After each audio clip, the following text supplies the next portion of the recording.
Hi, welcome to D10tion, where we pretend to know what we're talking about when it comes to D&D.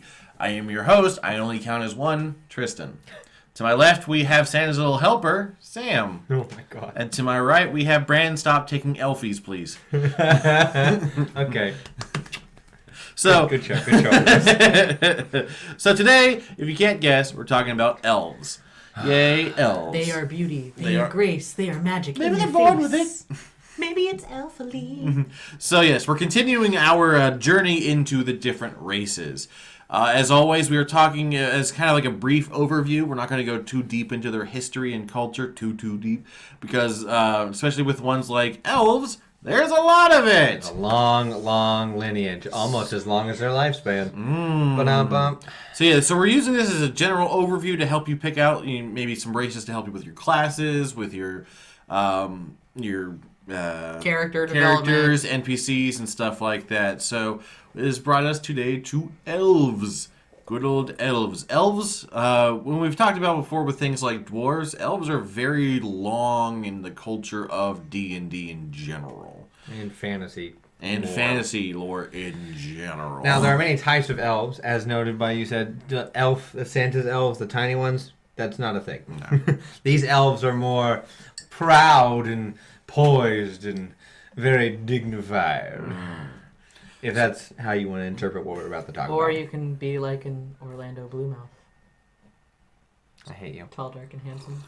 So, elves are a magical people of otherworldly grace. They live in the world, but not entirely part of it. These are very much magical people to some degree. They're part of what the fae or the fairy folk.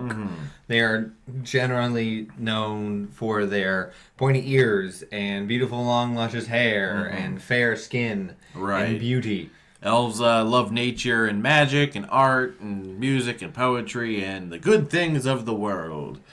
With their unearthly grace and fine features, elves have a hauntingly beautiful appearance to humans and members of many other races. They are slightly shorter than humans on average, ranging from well under 5 feet tall to just over 6 feet tall. So they're not some lanky, beautiful, like, fairy people. It's like, I am so beautiful and tall. No, they're... Just imagine, like, you, if you're, like, 6 foot, just slightly shorter. Right. They do tend to be a little bit slender, more than humans. They usually weigh only about 100 pounds to 145. Who needs muscle when you're as beautiful as we are?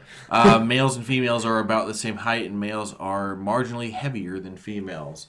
But, I mean, overall, you're looking at people that are very short, like they're sharp-featured, slender, and very beautiful, with things like the pointed ears. And they're how elves, like, their skin tone and hair are pretty much everything that a human can have, just better. They just look better. You can also come in shades of like copper or maybe more of a bronze tone, and then you can also be more of like a bluish white. You think of more like ethereal colorings. And your eyes can look doper. Right. Hairs of green or blue, and eyes, like you said, like pools of gold or silver. No face hair. Yes, they have no facial and very little body hair. So the only one you can compare to at this table is her. They look like that, and they don't have any of this. No. No beard. No beard. Womp womp.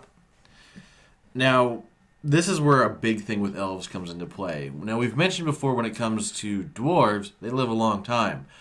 But Elves live longer. yes, elves can live well over 700 years. That means well over. So a dwarf, as we learned, lives a little over 400.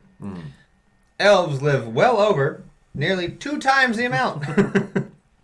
Which is insane. Right. This is where they're supposed to be able to give them a broader perspective than these shorter living ones of like people like humans or just about any other race. They're often the characteristics that mostly describe most elves. They're not really like excited by things. They're more curious about how people react and amused at people when they are excited or have over emotions. They're like, it's not hoity-toity. They're like, interesting. They're aloof. You have to think about it like if they were with a human and like let's say that maybe there's like a small volcanic eruption, the humans would be like, oh my god, look at the volcano, and elves would be like, yes, that's like the 500th time I've seen it blow up. It's after the 30th you kind of go, oh, there's the boom.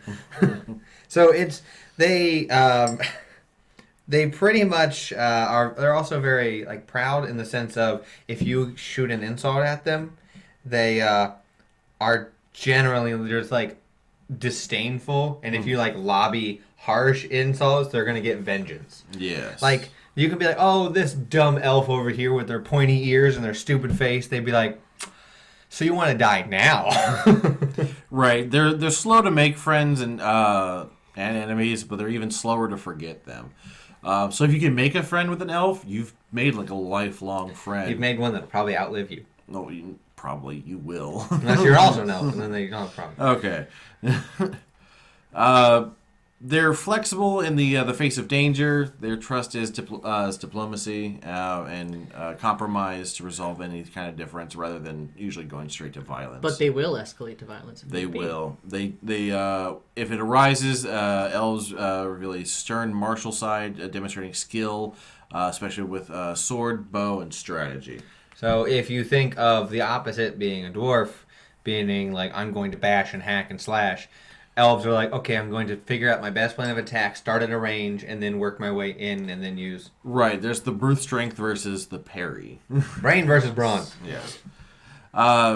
Elves are most associated with forest and village living. Again, they're very connected to nature and the fae. And their areas are secluded and hidden to most of the world because you don't want everyone walking into your ancient civilization that you have an elder who's 1,000 years old. Mm-hmm.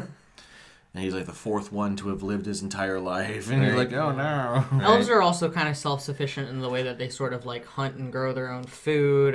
They kind of use their magic a little bit to allow them to work the land. Because they are born with innate magic in them. Yes. And they are also artisans. They're working on more finer aspects of things as opposed to like mining like dwarves do. They would be more into like making like embroidered clothes or jewelry. Much more of a fine art type of people. They don't look for metal. They'll trade for it, but they won't go find it. Yeah. Right. This is where like if you run into elves outside of their own land, they're usually traveling minstrels, artists, or sages. Human nobles usually compete for the services of an elf instructor to teach swordplay or magic to their So children. If you come upon a town and the noble is like, "Oh, my kids are out back with Ellen, and she is teaching my kids the way of magic," you're gonna go outside, and depending on your DM, 9 times out of 10, it's gonna be an elf. Yeah. So speaking of walking outside of their home, elves usually take up adventuring out of Wanderlust. This is boring here. Yeah, since they live so long, they look for more things to do. Right. They can enjoy centuries of exploration and discovery. They dislike the pace of human society, and I think it's just because, they live so long. Yeah, I mean, and their whole thought process around other races like humans is, humans live such a short lifespan, they have to, like, rush, Scramble, yeah. And so they don't see them as refined beings because they don't take the time to slow down and appreciate things throughout their lives. Whereas other beings like dwarves, they can sit there and look at them and be like, oh, they're so clumsy and dull, but, what they lack in sophistication, they make up for with their crafts and their approaches to elven quality. They respect the fact that dwarves can make fine items. Right. And then the halflings are like, they're good, they're really nice. There's nothing to be mad at it since they're so simple folk, but they'll fight back. Right, they like that they live in the moment kind of thing. Right. Versus, like we've mentioned with humans, they see humans as just scrambling all the time, always, before their brief life passes away. To that point, they can almost look at humans as like, what stupid petty things, or what poor petty things. What a weird different animal. ways you can sort of set that up as an elf. So elf names. Elves are considered children until they declare themselves as adults. Sometime after their 100th birthday or something. Sometime around there, like, I'm an adult now, and everyone goes, all right, that's fine. Before this period, they are called by child names, which is hilarious. For 100 years, you could just be called, like, a shortened version of a real name. It's kind of like being called Will versus William. Yeah, I am William now. No, like, on declaring adulthood, the elf selects a name that they want, and they might continue. People who knew them in their earlier years might still call them. So for the first 100 years, if you were called Aaron, they would still call you Aaron because they might not want to adopt your adult name because they've known you for so long. And this is where elves want to get a little more hoity-toity in how they each elf name is a unique creation that would reflect the names and respected individuals of other family members. It's very pomp and circumstance. Right. It's very little distinctions really exist in names because you make up your own name Right. and you can make it however you want. But as soon as you make that name, it is your name, and society will let it be known that you are an adult now, and that is your adult name. So there's a lot of pomp and circumstance for when you declare adulthood and give yourself the name. Right. Which there are different things you can do. You can make up your entire name. You can have it based on family lineage or bits and pieces. It really is different. And that's all in Elvish. Translating a name. Right. This is usually common. this is where you especially see that almost every elf has a family name that is an Elvish, but it tends to be for humans or people in common. They'll translate it. I also think it's important to note that there's not a lot of distinction between masculine and feminine names. There are certain types of names that fall into those groupings, but for the most part, I mean, most of the names I would say are interchangeable between the sexes. So they're very gender neutral. You can be called anything. You get to, like I said, you get to make the name. No one gets to make it for you. So the names they are so classic elf. There's Aliar, there's Lucian, there's Quarion. They're all they all have a sense of regality to them. Right. And then the family names, those in Elvish, the easiest one to think about is Almakir, which is the Elvish way. And then the common is Gemflower. So people would say, my name is Adrian Gemflower if he's introducing himself to common. Right. So then people don't have to try and butcher their proud language. Right. I mean, this is where you'll see, in translation, this is where it's very similar to things like dwarves or other things that use that kind of thing, where it's a combo of two things. Oh, I am so-and-so Silver Pond, or, stuff like that. Yep. Yeah. So moving on from names, now there are a couple of different subclasses of elves that we're going to touch on, but we're going to start with kind of a basis of what elves are. Every elf you pick will have this, and then you go from there. Right. Right. So your elf has a variety of natural abilities through the result of thousands of years of elven refinement. So you get your increase in dexterity. Yes. Guess what? You're dexterous because you are all about finesse. Literally, you're dripping in that finesse. Yes. As we mentioned, elves can live all over the place, as far as age-wise. Yeah, up to about 750 years old. Or older, depending on how you play it in your DM or a character or an NPC. Right. If you want so 750 is about the rough age. That'd be someone 100 for us. So then, if you want as a DM make an elf be really old, you'd be like, this person's 900 years old, and everyone's gonna go, oh, that's a long time. That's longer than they normally live. Right. Right. This is where, again, at about 100 years is usually when they choose their adult name. I'm an adult now. I'm a big However, boy. they mature about the same, growth-wise as humans. It's So about the same. about 21, that's it. That's your peak physical condition. That's what you're gonna look like for the next 600 plus years. Yeah. As far as alignment goes, elves love freedom, variety, and self-expression, so they can lean strongly towards the gentler aspects of chaos. So true neutral. Yes.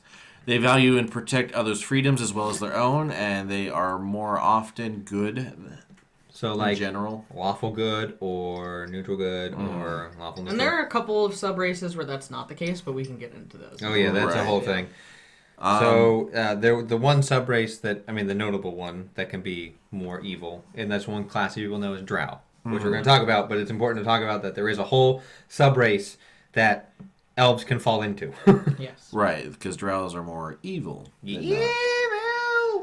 So as far as size goes, as we've mentioned, elves can range from under 5 feet to over 6 feet, but have slender builds. Again, you're always usually going to be a size of medium. Yeah, you're never going to be large. That's the Right, thing. You can't be large. Right, which means that your speed is going to be 30 feet. Woohoo!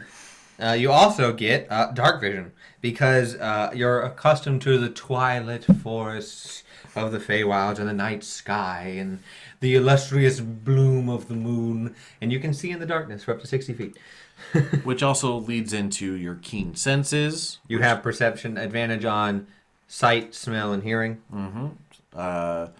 Sam, why don't you tell us about Fey ancestry? So your Fey ancestry gives you advantage on saving throws against being charmed, and magic can't put you to sleep. So the sleep spell, you just go sleep, and it's just like, Useless. womp. It's like, no, that doesn't work on me, friend. Yeah. Come at me. Right. Anybody who's trying to use charm person on you or anything like that, Probably going to fail. Yeah. Probably Right, which can then lead into trance. Which is so good if you're playing a game that, let's say you're on the run and you don't have a lot of time to spend 8 hours sleeping. Right. You're in a place where you can spend 4 hours.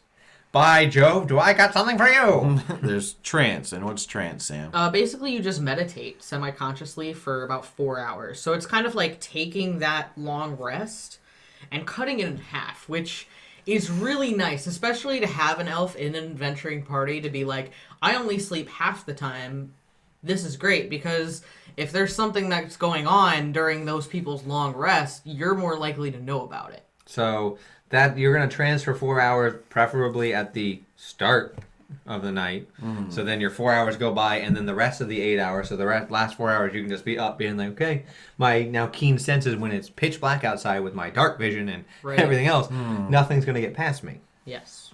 Which is great. Right. And then as far as languages go, you can read, write, and speak Common and Elvish. And much like Chuck. Dwarven, Elvish is also the basis of scripture for a lot of other languages. So Right. once again, you can kind of talk to your DM and be like, maybe if something is written in an Elvish script, you might be able to take some time, use some knowledge checks, and maybe do a little bit of translation. Right. Where dwarf is more harsh and guttural, Elvish is more flowy and pristine, and a lot of intricate. A lot of people like bards will put Elvish into their songs and learn Elvish because It's pretty. it's pretty. It's pretty. So here we go into the sub races. In total, we're only going to be talking about 6 of them. Correct. But in total, there is 1, 2, 3, 4, 5, 6, 7, 8, 9, 10, 11, 12. Like more than 10.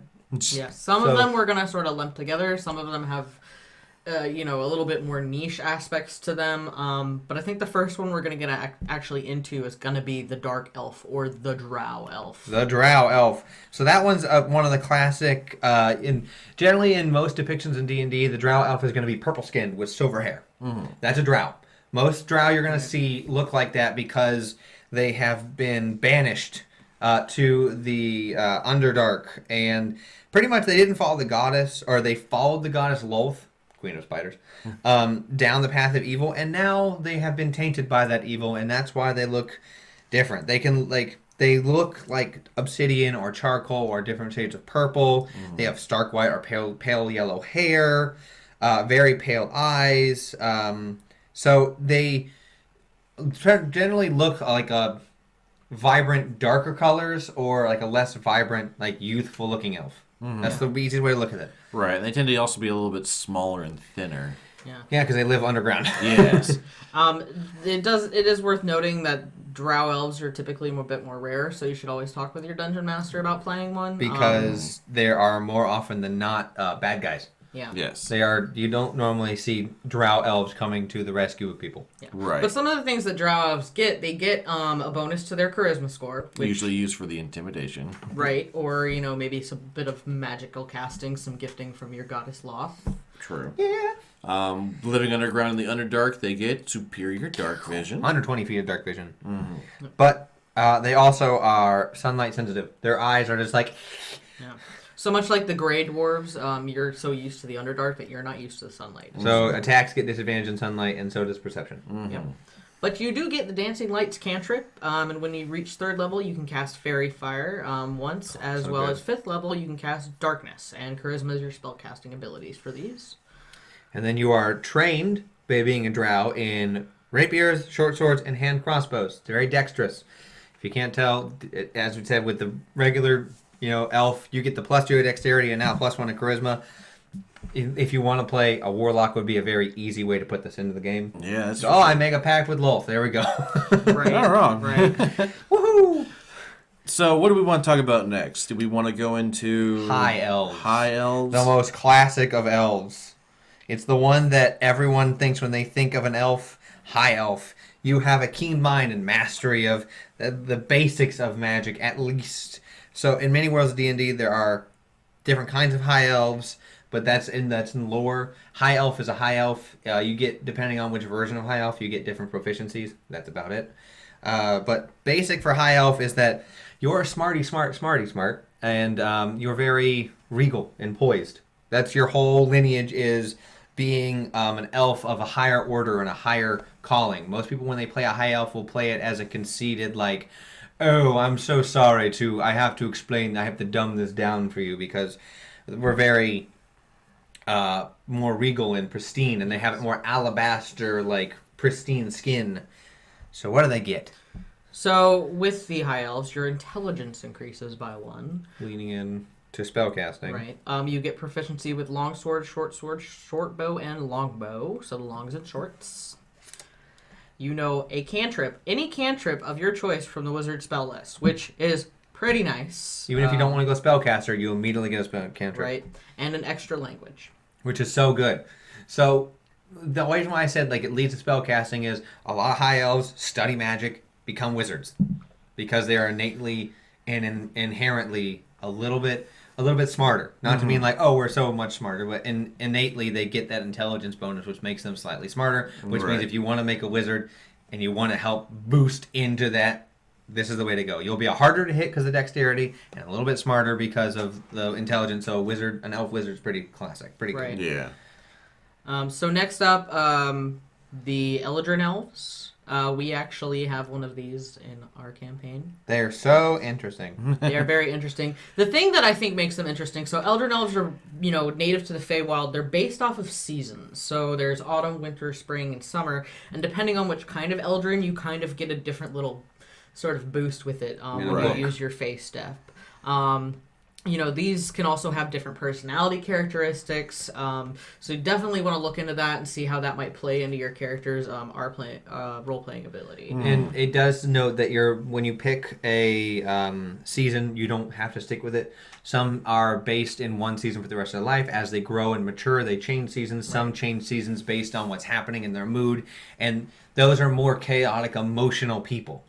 So they flip between them when their emotions drive the Feywild magic in them throughout their body and change their season. So they get different personality traits that you can roll on from the seasons, which is really cool if you want to add that little more spice. Right, because each season kind of has its own mood. Yep. Right. So through that, what do we get? So you get a charisma score increase of 1. Because, You're a little bit prettier. Yeah. You also get your face step. Now, thing. once again, these vary. So, for autumn, you can use your face step, and creatures around you have to succeed a wisdom save or be charmed. For winter, they have to succeed a wisdom save or be frightened. For spring, that creature teleports instead of you going to an unoccupied space. And then for summer, you basically have people take fire damage around you, equal to your charisma modifier. So, those, just a little bit of flavor on that. It's not a huge change, but it does give you Misty Step. Yeah. Right. For your face. Misty Step is very nice. Which is, yes, it's very good.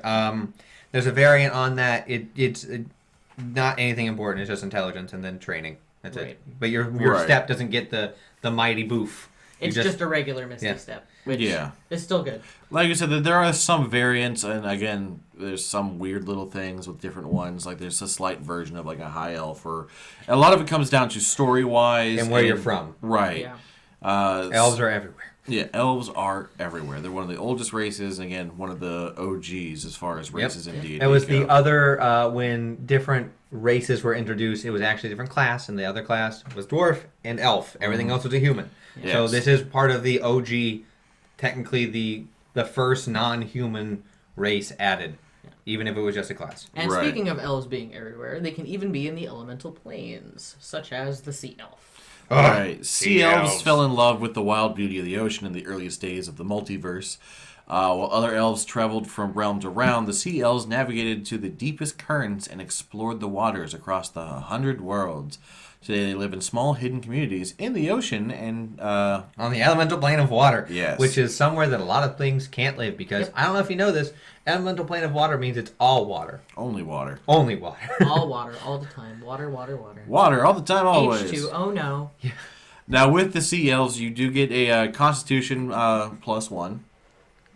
You lost it. That Yeah. one got me. I wasn't expecting that. I'm taking that. Okay, you were saying Constitution score +1. +1. As a sea elf training, you have proficiencies with spears, tridents, light crossbows, and nets. Things for fishing. Yes. As a child of the sea, you have a swimming speed of 30 feet and can breathe air and water. That's amazing. Oh no, we're in this cave and there's a huge water tunnel that we can't get through without drowning. Your sea elf just goes, I got Have it. no fear, I am here. And as the friend of the sea, you get using gestures and sounds, you can communicate simple ideas with any beast that has an innate swimming speed. So if it can swim, you can most likely, unless it's evil or being controlled, you can most likely be like, we don't want to hurt you. So you can be like, hey, fish boy. Move. Move, we don't want to hurt you. And they'll be like, oh, okay. Right, and this is one of those, when I think of a character, it's Namor. Kinda. Yeah. And then you can speak, read, and write Aquan, which is a near non-existent language. So Aquan is literally the language of the water. So It's what, just like them and what was it? Tritons. Tritons and I think water elementals can technically Yes. speak in certain, like when they have a high enough intelligence. So you literally only speak into water people. Yes. Yep. But it does not say because your languages earlier gave you, Common and Elvish. This is just an additional language on top that, we're in this underwater like civilization. I can speak to the people in their native language, so they won't be like, "What are you doing here?" There's also other planes your elves can come from, like the Shadowfell plane, which means that you are now a Shatterkai elf and you are in the Raven Queen's service. Literally, you don't get a choice. No. Congratulations. You're in her plane, and she's like, "Hey, you're mine now." And what she gives you, though, It's pretty good, yes, you get a con score increase by 1. which is interesting for an elf. Yes. You get necrotic resistance, so you have resistance to get necrotic damage. Which is really good against certain enemies. And you get the blessing of the Raven Queen. And we're going to turn it to my Raven Queen. Sam, what is that? So basically, it's like Misty Step. You can magically teleport 30 feet to an unoccupied space. And, being like Misty Step, it's sort of like a mirror image of Eldrin, where the Eldrin, they have the seasonal changes and the personalities. They're very emotional people. Shatterkai are unemotional. They're like robots. So you just get the basic Misty Step, no sparkle, no flare, nothing But like that. at a third But level, yes. you gain resistance to all damage when you teleport using this trace. It lasts until your next turn. Very nice. So, literally, Barbarian's Even Path of the Bear doesn't get, and Totem of the Bear doesn't even get you that because you're still susceptible to mental damage. Right. That's all damage. So, and at third level, you basically disappear and you look almost like ghostly or translucent. Ooh. It's very cool. Which is, someone's going to hit you and you're like, ow, that didn't hurt that much. Right? How dare you strike me? Let's see, and that brings us to the last one, doesn't it? The Wood Elf. This is a this is another classic one. There's different variants on the Wood Elf. Wood Elves are we live in the trees, like... Right, this is where, like, if you think of elves, it's usually one or the other. It's usually a high elf or a wood elf. We live in civilization and we have our own, like, hoity-toity civilization. Wood elves are the ones that live in the trees, are more secluded. I mean, they're both secluded. They're but much this one's more tuned to the naturalistic. nature, yeah. These is where, like, if you think of a druid, usually the first thing that comes to mind is probably a wood elf. They're also known as wild elves or green elves because they have their own civilization, but like we said, it's more attuned to nature. Mm-hmm. So you tend to be more copperish with some shades of green, so you look more like a tree. Mm-hmm. Their hair tends to be the browns and blacks, maybe blonde or copper. Mm-hmm. Their eyes are either green, brown, or hazel. They're very naturey. Uh-huh. You get a wisdom increase, leaning towards druid if you'd like. Mm-hmm. You also get proficiency in long sword, short bow, and longbow, as most do. You also get fleet of foot, which is really good. What is it? It's an extra 5 feet of movement, so instead of 30 feet, you make 35 feet. You can literally leave all your friends in the dust. We gotta run from the dragon. Hey, we don't all have to make it. I just need to be faster than the dwarf. Right.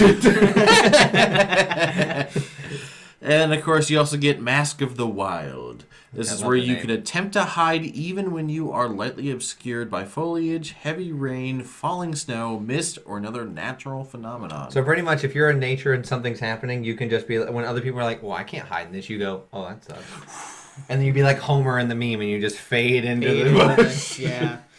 So I mean, you know, depending on what type of elf you play, there are some certain classes that it sort of plays up into. Wood elf might be more druidy or rangery, but that doesn't mean that you can't branch out. Right. I mean, this is You'll be a cleric. Right. Clerics or even something like a sorcerer is definitely something that can. You be can in do that like background. if it all is what you want to play, and if you want to be a wood elf that goes against the grain, and your wisdom's just to help balance things, and you want to put your higher stats into being a fighter and make con and strength your two other highest with the +2 from dex from being an elf, you most certainly can. But if you want to lean into that and lean into what your race is giving you, you most assuredly can. Right. You could make a wood elf that's a druid and no one would question it, or you can make a high elf that's a wizard and no one would question it. Because if you want to make something that your backstory leans into why you are, these are ways to do it if you're a newer player and you don't want to have to think of why you're an elf going against what you're naturally given. If you want to make it so RP is easier and do that, I recommend doing it because it's your first time and you can always add minor tweaks. Right. Well, it also should be noted you can do things like make a wood elf that's a ranger. That's also another good option. If you want to kind of stick with like the nature-y feel, but you actually want to do some more combat-based, that's definitely something you can do as well. So there's a million different options to do. Elves, again, are very widely known around. They've been around forever. They're popular as all get out. Yes. So speaking of popular, let's talk about some of the, elves that we've made that we enjoy. So what about you, Brandon? Let's start with you. I mean, my first ever elf I made was named Ancient because I was a young, dumb, stupid kid. Because I was like, they're old, ancient. I was a elf fighter. So I pretty much was just a whirlwind of swords. I was just Very dexterly. Woo! That's pretty much what I did. Another favorite is my brother's oldest character named Levoitos, who never died in campaign. So if he were to continue that track, he'd probably be level 20 now. And he'd probably be just running his own civilization as a protector of the meek. He would be pretty darn cool. How about you, Sam? So I don't think you guys have not in my campaign met this NPC yet, but you will. So I'm not going to talk too much about her, but she is a sea elf who is also a swashbuckler. Okay, I know exactly. I know what you're talking about. So you will meet her shortly. But I quite like her. She's very sassy. And rogue is definitely a thing you can do with any elf because plus your attacks. And then I went dumb because I made a high elf based off of WWE superstar Ric Flair. He is called the Nature Boy, and he's a high elf, very prim, proper, with platinum blonde hair, very boisterous, but he's adorned in beautiful robes, and usually talks about how it's the fine jewelry he wears and how he is so charismatic. But he goes, woo! And he goes, woo, a lot. And it should be noted, I made him because I had planned on doing at least a one-shot or a multi-shot of having it have people make a medieval wrestling character, and they were going to run into characters based off of WWE characters as a wrestling fan myself, and it was too easy not to make the Nature Boy a high elf.